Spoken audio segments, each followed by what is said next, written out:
की बात हुई तो hey guys welcome to my new blog.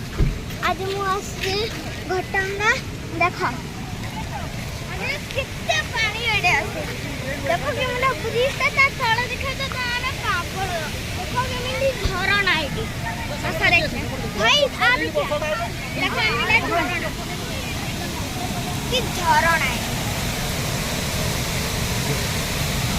ए झरनाटा भला लाइक और सब्सक्राइब कर देबो।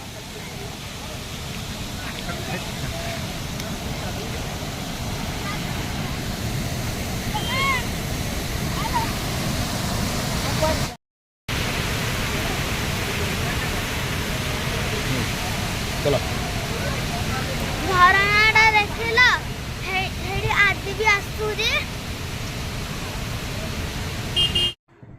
केन्दुझर जिलार अपरूप सौंदर्य गुंडीचा घागीरे अछि। एठारे मैं पहुँचीलु सपरिवार जदिओ वर्षा लगी रही तापर आम सेठारे पहुँचीलु पहुँची तार दृश्य आपण मानू देखाऊँ।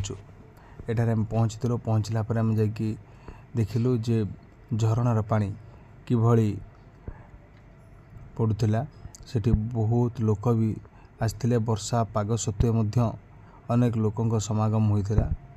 तारी मध्य आम सपरिवार ये पहुँच जाइलु। तो निश्चित भाव आप देखिथे किंतु जदि कहवा जे वर्षा दिन आसिले जो जलप्रपात अच्छी गुंडीचा घागीर सेठार अपरूप सौंदर्य निहाती मनमुग्ध करथिला। देखंतु ए दृश्य सब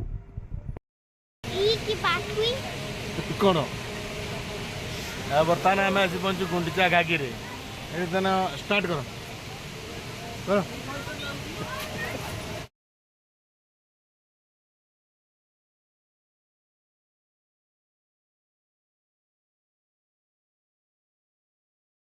गुंडीचा घागी जलप्रपात पहुँच जाइए।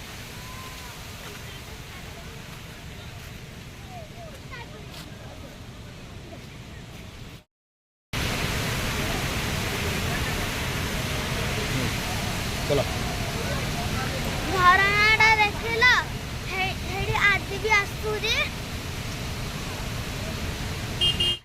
तो hey guys welcome to my new blog. आज मस्ती घटंगा देखो एमती झरना और लोक मान आसी जंदी तापर हम हाथी आजू तापर हम साथ संगे मिल जाऊ जको तापर घर देखो हम एमती झरना एते जोर होउती ना ता तळू देखियो दुकान ए गछरे फोटो उठाउ जंदी ए गछरे एइडा गुंडीचा घागीरे पहुँचीगलु पहुँचीगला पे पूरा मस्ती लगी केते भल लगुच जगहटा 100% भलो।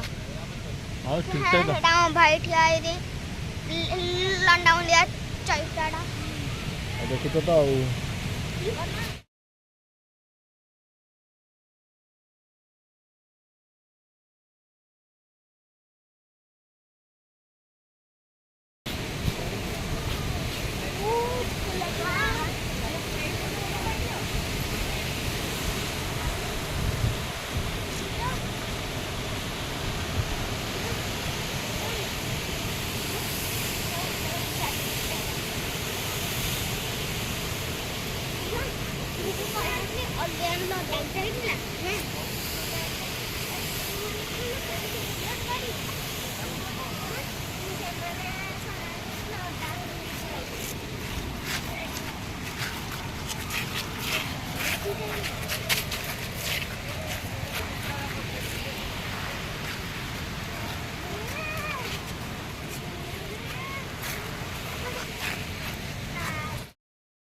को कर जन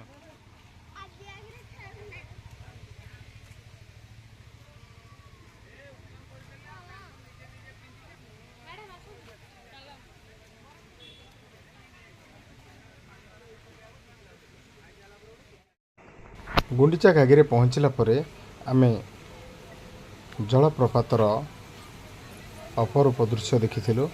ସେଠାରେ ପହଞ୍ଚିଥିଲୁ, ବହୁତ ଜନସମାଗମ ମଧ୍ୟ ହୋଇଥିଲା। ବର୍ଷା ପାଗ ସତ୍ତ୍ୱେ ମଧ୍ୟ ଅନେକ ଲୋକଙ୍କ ସମାଗମ ହୋଇଥିଲା।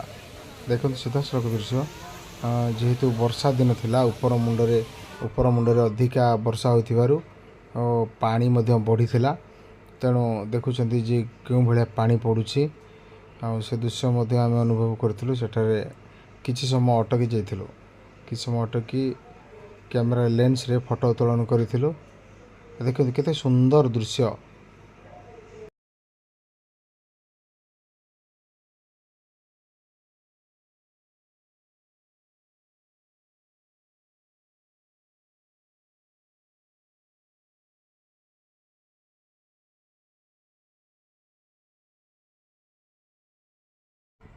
ଏହାପରେ ଆମେ ମା ତାରିଣୀଙ୍କ ମନ୍ଦିରରେ ପହଞ୍ଚି ଯାଇଥିଲୁ।